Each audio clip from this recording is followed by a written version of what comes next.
गुरु प्यारी साध संगत जी, राधा स्वामी जी। कबीर जी ने जब माता लोई का सौदा किया। कबीर जी भारत के महान संतों में से एक थे। कबीर जी कपड़ा बुनने का काम करते थे। आमदनी बहुत कम थी पर मालिक पर विश्वास उनका पूरा था। एक बार उनके घर में कुछ मेहमान आए। खाने में अन्न का दाना भी नहीं था। माता लोई जी कबीर से बोली, घर में तो अन्न का दाना नहीं है। मेहमान तो भगवान का साक्षात रूप है, उन्हें भूखा कैसे जाने दे। कबीर जी ने कहा, चलो बानिए से कुछ उधार ले आते हैं, कपड़ा बिकते ही चुकता कर देंगे। माता लोई ने भी हामी भर दी और कबीर जी चल दिए। बानिए की दुकान पर गए तो बानिए ने पहले का हिसाब गिनवा दिया और आगे उधार देने से मना कर दिया। कबीर जी ने बानिए की बहुत मिन्नतें की। बानिए के मन में पाप आ गया। वह कबीर जी से बोले, देख कबीर, मैं तुझे पहले ही बहुत उधार दे रखा है और उधार सिर्फ एक ही शर्त पर दूंगा। कबीर जी बोले, वो शर्त क्या है? मुझे सब मंजूर है। बानिया, अपनी पत्नी लोई मुझे एक रात के लिए दे दो, तब मैं उधार दूंगा। कबीर जी ने तुरंत हामी भरी और वादा करके ज़रूरत का सामान लेकर घर पहुँचे। माता लोई को सब बताया।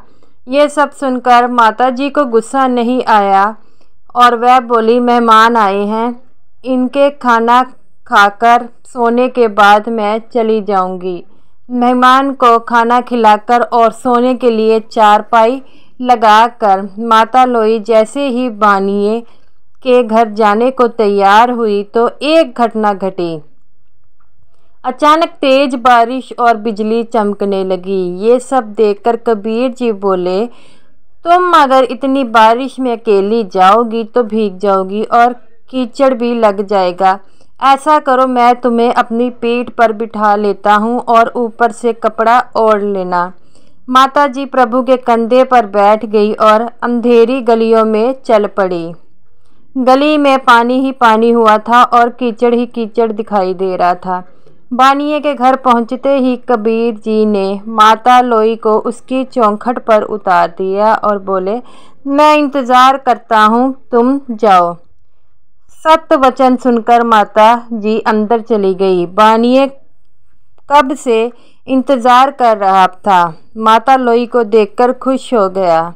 अचानक उसकी नज़र माता लोई के कपड़ों पर बोली। वह बोला, बाहर इतनी बारिश हो रही है, कीचड़ ही कीचड़ है और तुम्हारे कपड़ों पर एक भी छींटे नहीं, ये कैसे?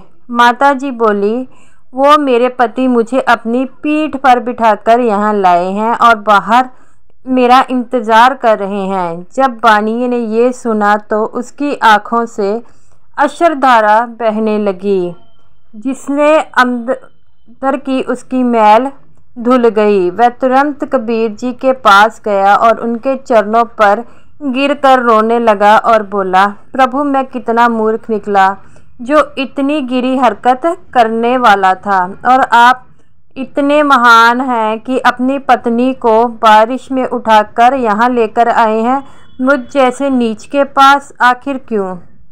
कबीर जी बोले, मुझे पता था कि मेरे प्रभु मुझे कभी झुकने नहीं देंगे, मुझे उन पर विश्वास पूरा था। ये सुनकर बानिया और ज़ोर से भी रोने लगा और बुरे कर्मों को छोड़कर भक्ति के मार्ग पर चल पड़ा। तो ये रही मेरी आज की वीडियो आपको अच्छी लगी हो तो वीडियो को लाइक कीजिए और चैनल को सब्सक्राइब करना मत भूलिए। राधा स्वामी जी।